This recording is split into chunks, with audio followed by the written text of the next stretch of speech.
Buddhnets. BOOKLIBRRY. Email bd@buddhanet. Net website www. Buddhanet. Net. Buddha Dharma Education Association Inc. By Visidikara. Invitation to Insight Meditation. Invitation to Insight Meditation. Invitation to Insight Meditation Visidikara. Monks, those for whom you have compassion, those who may deem you worth listening to, your friends and colleagues, your relatives, they ought to be encouraged, introduced to and established in the 4 foundations of mindfulness. And in Constraints of Life, the teaching can be found that to nibbana leads, the end of ill, it's found by those who win to mindfulness, their hearts attain to perfect concentration. Mindfulness, I declare, O monks, is helpful everywhere. The Buddha published for free distribution by Auspicious Affinity P.O. Box 8738, Pejabat Pas Kelana Jaya, 46796, Petaling Jaya, Selangor, Malaysia. Email auspice@tm. Net. mytel/fax 603 7806 5118, originally published by Malaysian Buddhist Meditation Center, Penang in 1991. This revised edition, 2003-2000 copies. All rights reserved. No part of this edition may be reproduced in any manner without written permission from the publisher. Cover art design Jodika, VA. Start off a beginner, after which, for continued guidance, a teacher or an experienced meditator should be consulted for advice. My reason for writing is simple. Having practiced Vipasana, first as a layman and later as a monk, and appreciating its manifold benefits and the meaning and stability it can give to our lives, it is only natural that one would like to share what little one understands and encourage others in the practice. If others, spurred by this encouragement, do take up the practice, my little effort in contributing this article would be more than amply rewarded. Before concluding, I would like to acknowledge my gratitude to my Upajjhaya and teacher, the Venerable Sayadaw U Pandita, and other senior meditation teachers who have taught me Vipasana. Many sadhus are also due to all those who have donated towards the printing costs. May all beings share in the merits of this Dhammadana, realize all their wholesome desires, and attain Nibbana, the supreme happiness. Visidikara, Nov 1991. Visidikara has been practicing insight meditation since 1982. He was a journalist and later a monk for some years, and is presently teaching meditation and Buddhism as a lay person. He is the author of several books, including Curbing Anger Spreading Loot, Loving and Dying, Hello with Love and Other Meditations, and Metta, the Practice of Loving Kindness for a Happier Life. Roman 6. Contents. Preface. Roman 4. Invitation to Insight Meditation. 7. What is Vipasana? 10. Sati's efficacy. 15. Basic Instructions Overview. 20. Basic Instructions. 21. Walking. 26. Auspice@tm. Net. My. 8. Thus they are fully liberated from all mental suffering. They never worry. They are never anxious or restless. They are always calm and serene. This is what we all would like, to be calm and steady, all the time unshakable like a rock. Even when they undergo physical suffering, such as illness, the arahants never suffer mentally. Their mind is not depressed or dejected as a result of the physical pain. They remain calm and equanimous, able to bear the pain with fortitude and courage. They can contemplate on the impermanent nature of the pain, how it is constantly arising and passing away. Finally, even physical suffering comes to an end for the arahants, for when arahants die, they undergo no new rebirth.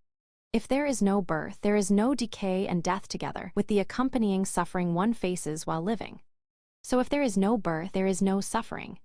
Arahants go to Nibbana, a state of cessation of mind and matter, which means the cessation of suffering. To put it positively, Nibbana is the supreme happiness or peace.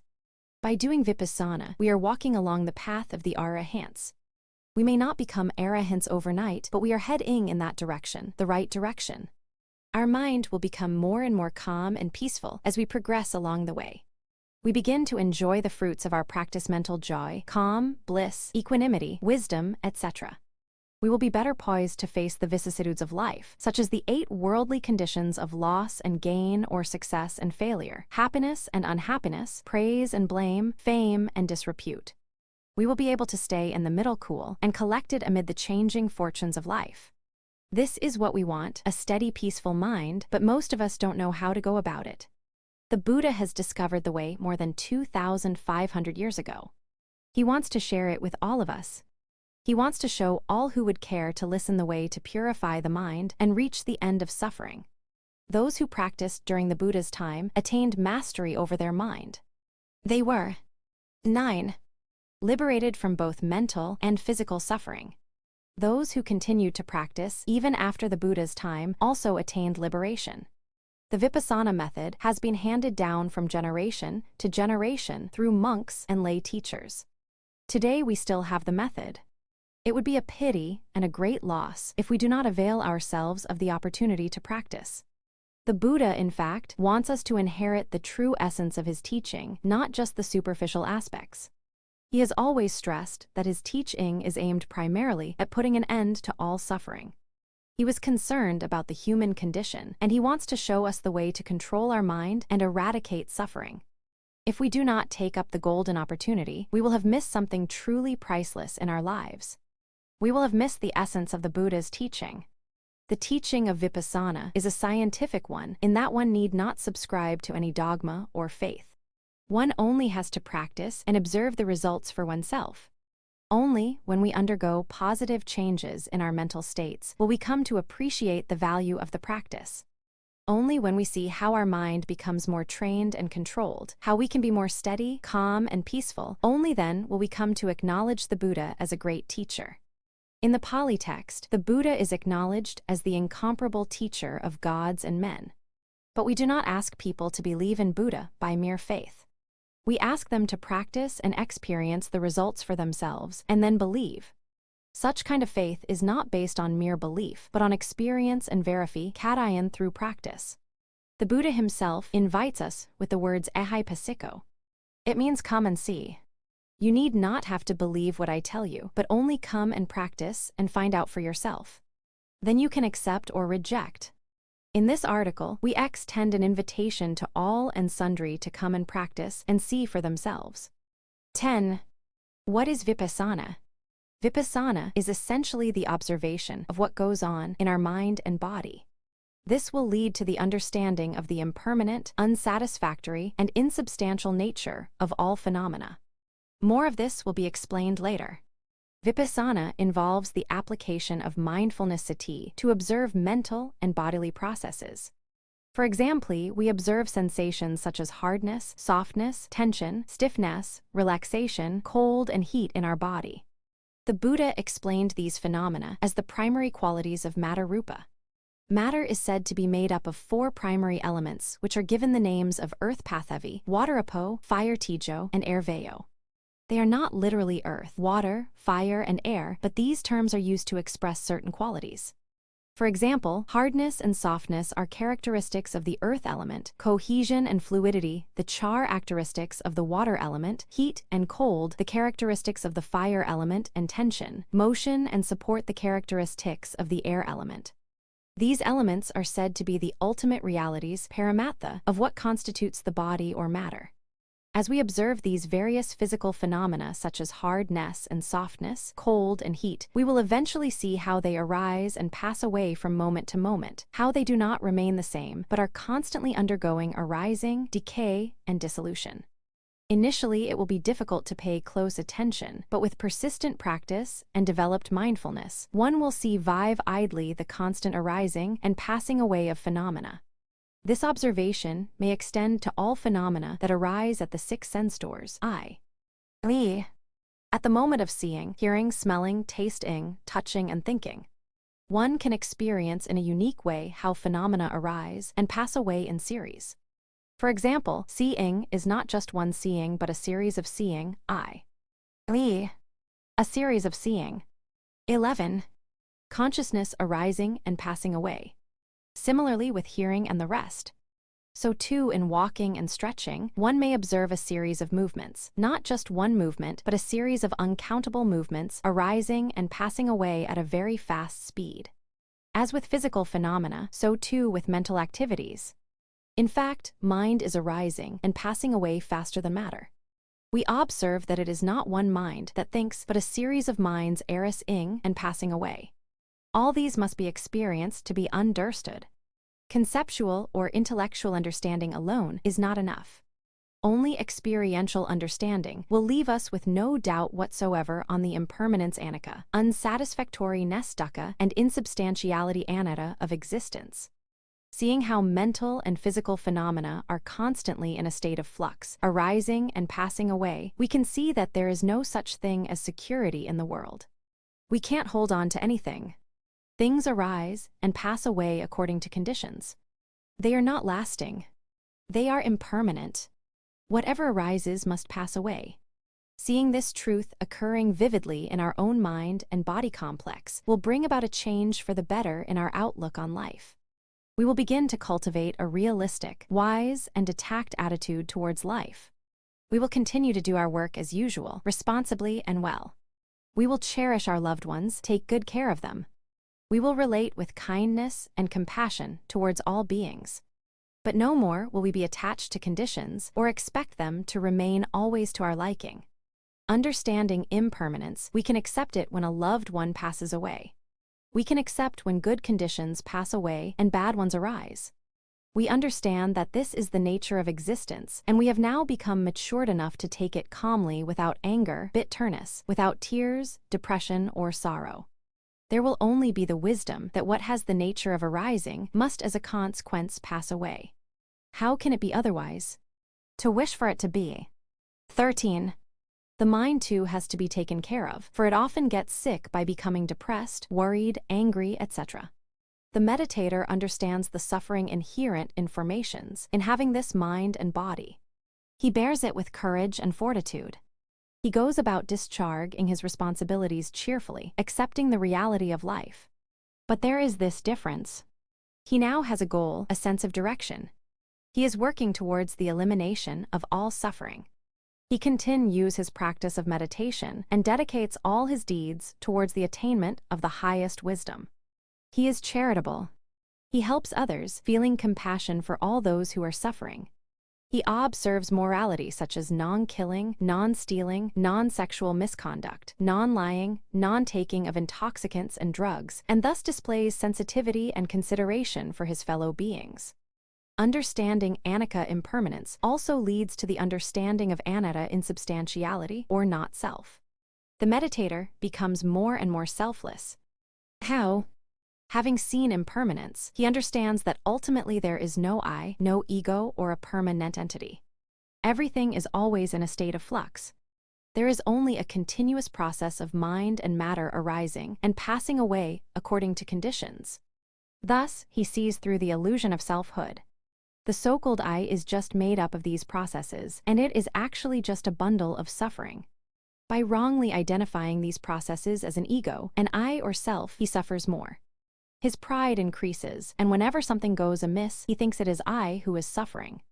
But the meditator comprehends that it is just a process that goes on according to conditions. He does not cling to it as it is I, myself, etc. He observes suffering as merely suffering, and the so-called suffering as a process of continuous arising and passing away of mind and matter. Apart from this process, there is no person. Not clinging tenaciously to their I, he consequently suffers less.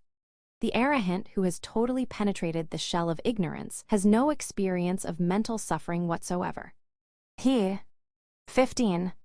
The fourth final stage of sainthood, Arahatship. In the first stage, his wisdom is still considered somewhat weak when compared to that of arahatship. He has reduced greed and hatred considerably, but has yet to totally cut them off. But as he progresses, he will gain better and better control over his mind until he reaches arahatship, when he will attain absolute control. The mind becomes totally pure, not having even a speck of greed, hatred, or delusion. Consequently, he will be totally calm and peaceful. It is said that the Sotapanna will attain arahatship in at most 7 more lives. As for the arahant, he has finished the job. He will never return to samsara, the cycle of birth and death. On dying, he undergoes no rebirth. He attains final nibbana, the cessation of all suffering. Sati's efficacy. We have said that Vipasana is essentially the application of mindfulness to observe the mental and physical processes going on in our body and mind. We have seen how this leads to the understanding of the characteristics of anicca, dukkha, and anatta, and how the perception of these characteristics enables one to live with calmness and wisdom. Now we shall look further into the working of mindfulness, how it brings about invaluable benefits. Being mindful just means being aware of our physical and mental activities. So we can be mindful all the time, anytime. For example, we can be mindful when we walk, knowing that we are walking, noting left step, right step, or stepping, or we can disband with the labeling and just know that we are walking. The same principle applies in all manner of activities we may be in, such as sitting, getting up, lying down, stretching a hand, lifting a telephone, closing a door, answering the calls of nature, brushing teeth, sweeping the floor. The list is endless. You can note and be aware of everything you are doing. Now, what is the 16. benefit of doing this? What purpose does it serve? Why should we be mindful of every little thing we do? The answer is this. Our mind is normally fragmented.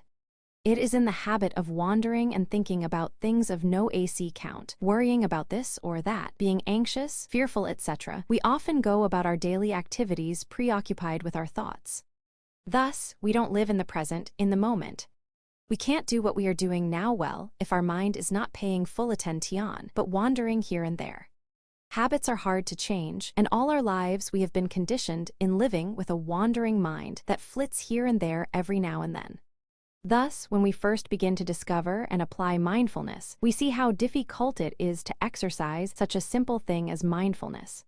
We can't stay aware and pay full attention to whatever we are doing. Time and again, we have to bring the mind back to the present. But do not despair. This itself is a sign of progress. Once we are aware of how often our mind wanders, we are actually being more mindful of the state of events. Previously, we didn't even know when our mind wandered. We just allowed it to go where it liked, but now we are checking that unhealthy trend, that runaway mind syndrome. It is apt here to quote a verse from the Dhammapada. Formerly, this mind wandered about as it liked, where it liked, as it pleased. Today, with wisdom, I will control it, as a mahout controls an elephant in rut. Now, as we are able to stay in the present and be more aware of whatever we are doing, we shall begin to experience a special kind of peace and quietness of mind. It has to be experienced to be fully appreciated. As our mind wanders less, we become calm, peaceful, and relaxed. We worry less. We live lightly, passing each day peacefully. Furthermore, our mental concentration improves. We can stay for long periods attentive and absorbed in whatever we have to do. Consequently, we will do our work well, efficiently. 17. We will find it less of a chore or a drag to go about our daily tasks. It will be a duty which we will discharge calmly and well. Being mindful also improves our memory. When we recollect, we find that we can easily remember the day's events. For example, if we want to recollect where we have put a certain thing, we can with a little effort remember where we have put it. We can recollect how we had mindfully placed it in a certain place.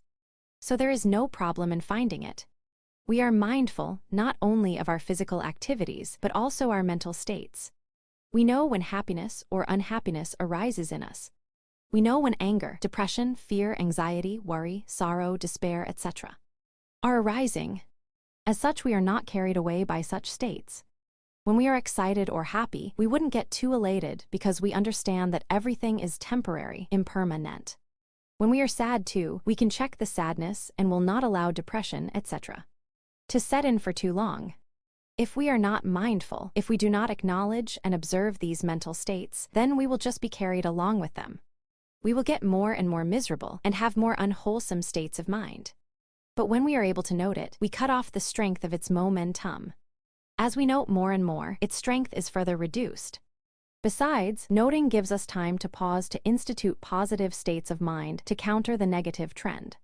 We can reflect wisely on the Dhamma, summon courage, fortitude, patience, strength, wisdom, and an army of positive qualities that can help us overcome the unwholesome states. We can, for example, easily check anger through mindfulness. Usually when we get angry, we just get carried away by the emotion. We just lose our temper and blow up. We snap or yell at people. In extreme cases, we will strike at a person, kick at something, or slam a door. But if we have developed the habit of mindfulness, we can spot the anger the moment it arises at the early stage. Then as we catch and note this anger, that 18. Emotion will lose its strength and subside. Furthermore, we have time to pause and consider how anger is unwholesome and bad for our mind. We can reflect in various ways to cool down ourselves. In this way, mindfulness helps us to check emotions such as anger. In short, mindfulness enables us to respond with wisdom in any situation. We have time to pause and respond wisely. Normally, when we encounter a pleasant object, we respond with craving, and when we encounter an unpleasant object, we respond with aversion. Mindfulness will enable us to respond calmly with equanimity. Not being carried away by either extreme, we will stay in the middle, cool and steady. This is a very refreshing benefit, which we have to experience for ourselves to truly appreciate it. Western psychiatrists and psychologists have, for some time already, come to appreciate the efficacy of mindfulness.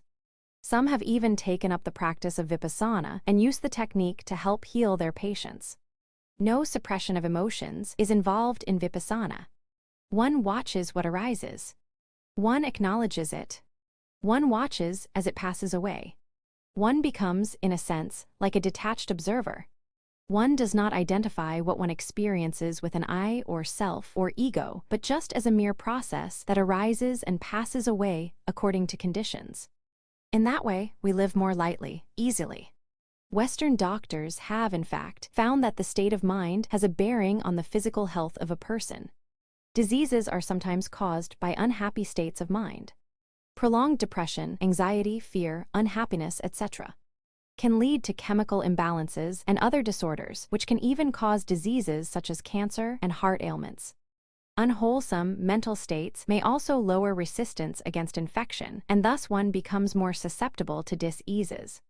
Other studies showed that anger or agitation causes the production of the chemical epinephrine, which increases blood pressure, heartbeat, and oxygen consumption. Fear and anxiety cause 19. The secretion of far more than the normal amount of acid, which attacks the intestinal membranes, resulting in ulcers. Prolonged states of nervous tension are known to impair the autonomic nerve system in such a way that it affects the digestive function and elimination of waste products. This results in constipation and self-poisoning.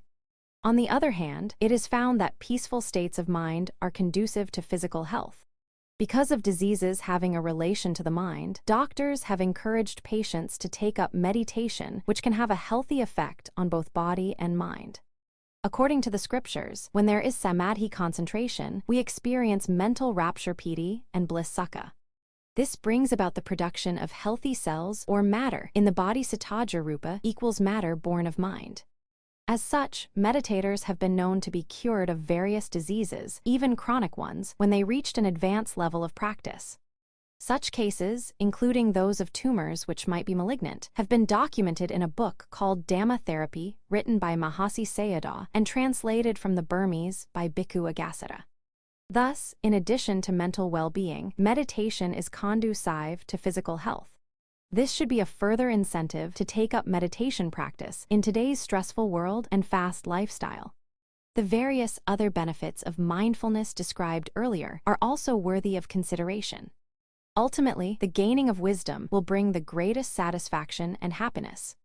Those who have practiced will be able to verify the efficacy of mindfulness for themselves. They can vouch for it. For those who have not practiced, we hope this little treatise will arouse their interest and spur them into giving it a try. We are confident that if they should take it up, they will not regret doing so. May all beings be happy. May they find the path that can lead them to both physical and mental well-being. 20. Basic Instructions Overview. Here are various methods of Vipassana meditation, but they are all based on the same principles of observing mental and physical processes that occur in the mind and body, and at the 6 sense doors, i.e., seeing, hearing, smelling, tasting, touching, and thinking. In Myanmar, for example, there are various popular methods taught by renowned teachers such as Mahasi Sayadaw, Magok Sayadaw, Sunlan Sayadaw, U Ba Kin, and others.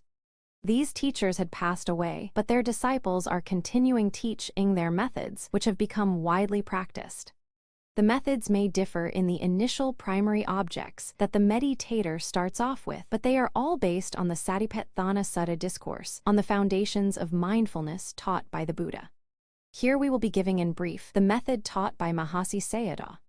The Mahasi Meditation Center in Yangon is more than 20 acres in area. There are normally several hundred yogis, including monks and laypersons, meditating at the center daily. In peak seasons, such as the New Year holidays, there are a few thousand yogis. In addition, there are about 300 Mahasi branches in various towns and villages throughout Myanmar.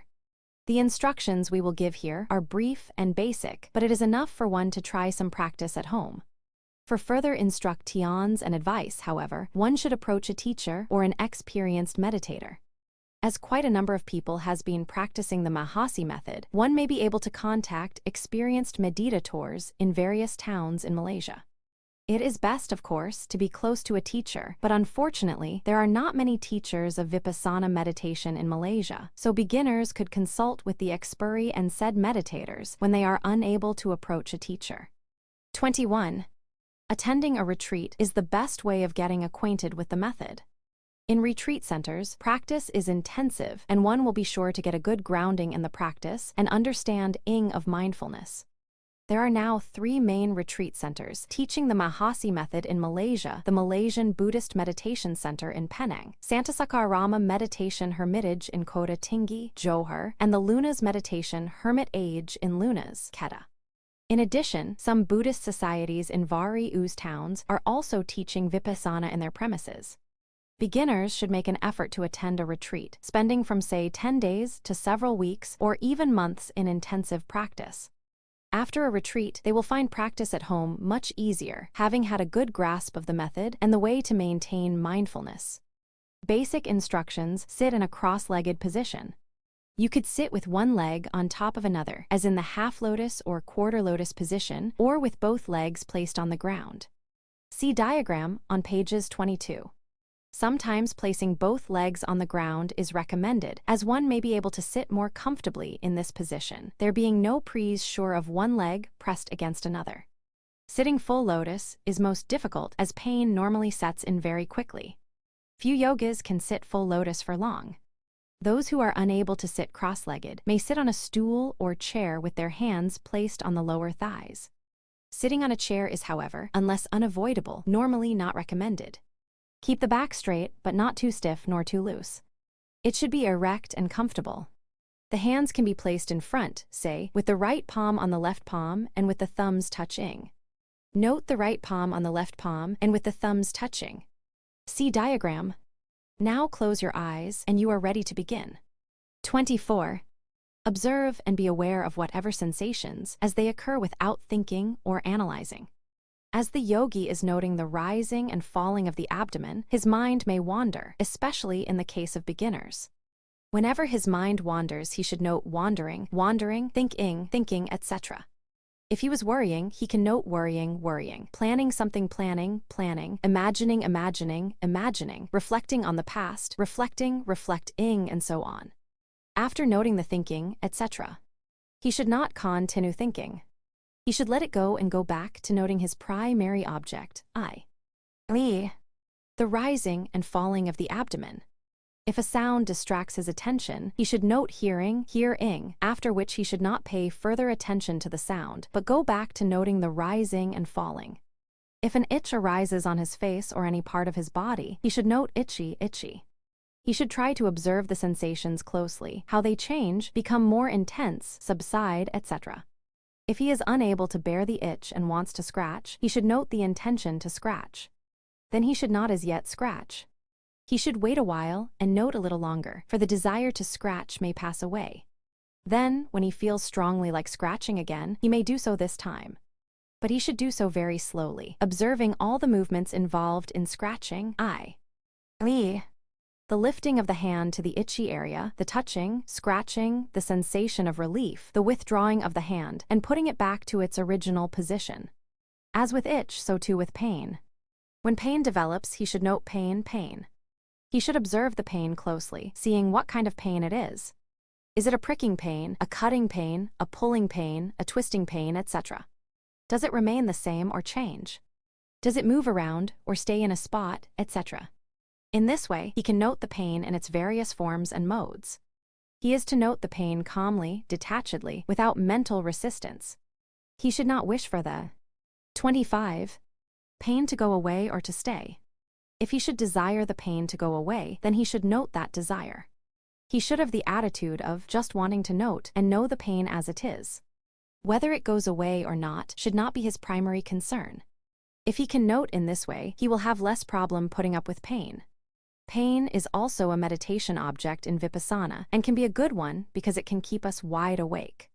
By noting pain, which is Vedananupasana contemplation on feelings, one can reach the state of nibbana too.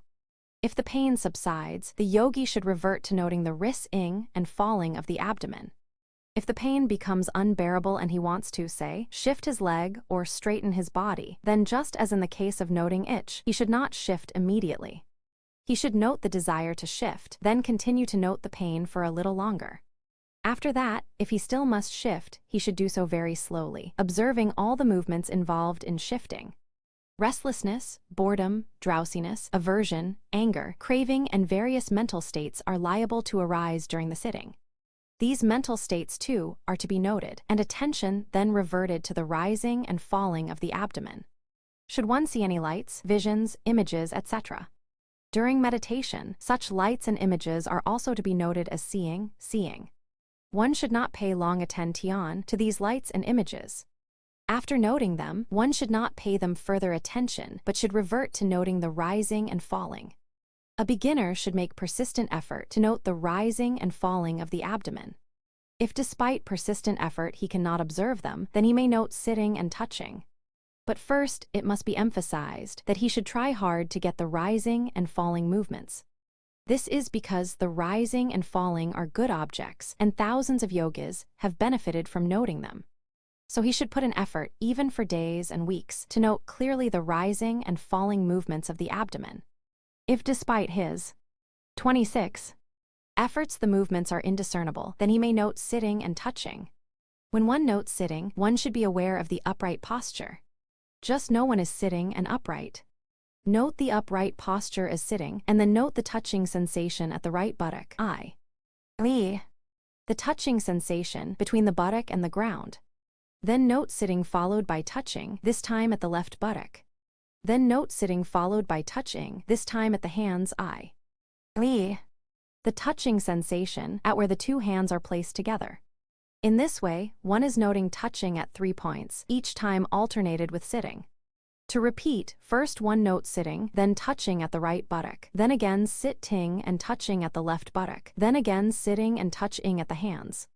The notings of each sitting and touching can be done briefly at a systematic pace, and eventually the touch points will become clearer and clearer and the mind concentrated.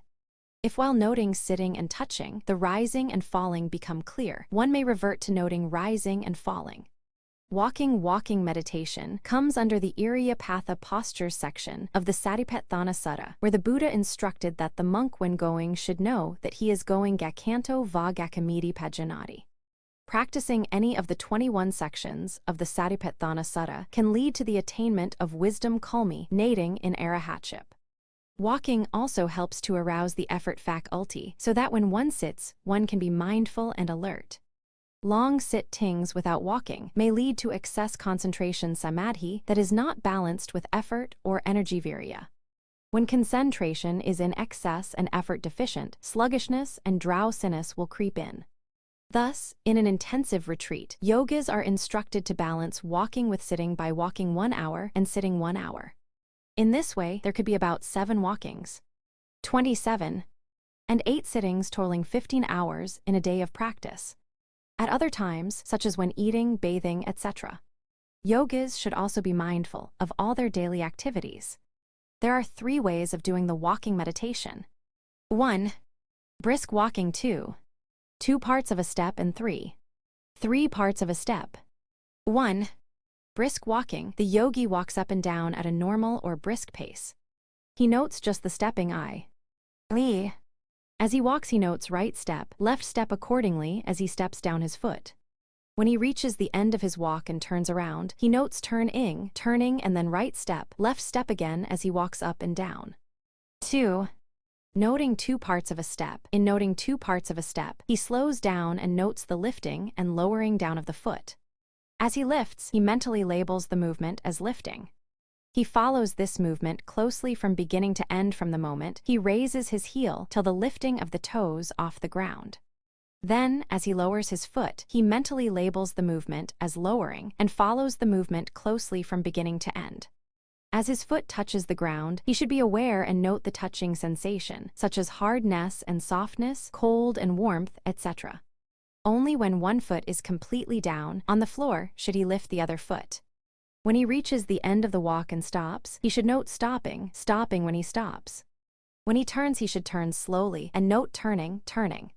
After turning, he should note his standing upright posture as standing before resuming his walk. 28. 3. Noting 3 parts of a step. Here he notes lifting, pushing, and lowering. He notes lifting as he lifts his foot, pushing as he is pushing his foot forward, and lowering as he lowers down his foot. Again, he should follow all the movements closely from beginning to end. He should be aware of all the sensations he may discern in the movements, such as lightness, heaviness, etc. As his foot touches the ground, he should be aware of the touching sensation. When he reaches the end of the walk and stops, he should note stopping, etc. As in the noting of 2 parts of a step described above. The above instructions on sitting and walking are good enough for a start for one, whether practicing at home or at a retreat. But as one practices, one will eventually encounter various experiences and uncertainties on how to proceed with practice. One then needs to consult a teacher or an experienced yogi. So a yogi should seek advice accordingly as he practices. May yogis strive diligently, attain all the insight knowledges, and realize nibbana, the cessation of suffering. Section CONNECTEDNESS. At Auspicious Affinity, we celebrate the joy of a precious connection with the Buddha's teaching Dharma. Here we strive to bring life in resonance with the Dharma for this spiritual affinity to blossom in the hearts of Pegbowl. In the spirit of generosity, Dana, all our works come to you free with blessings from the open hearts of the contributors. P.O. Box 8738, Pej Pas Kelana Jaya, 46796, Petaling Jaya, Selangor, Malaysia. Email auspice@tm. Net. Mytel/fax 603 7806 5100. BUDDHNETS. BOOKLIBRRY. Email bd@buddhanet. Net website www.buddhanet. Net. Buddha Dharma Education Association Inc. By Visidikara. Invitation to Insight Meditation. Invitation to Insight Meditation. Invitation to Insight Meditation. Visidikara. Monk.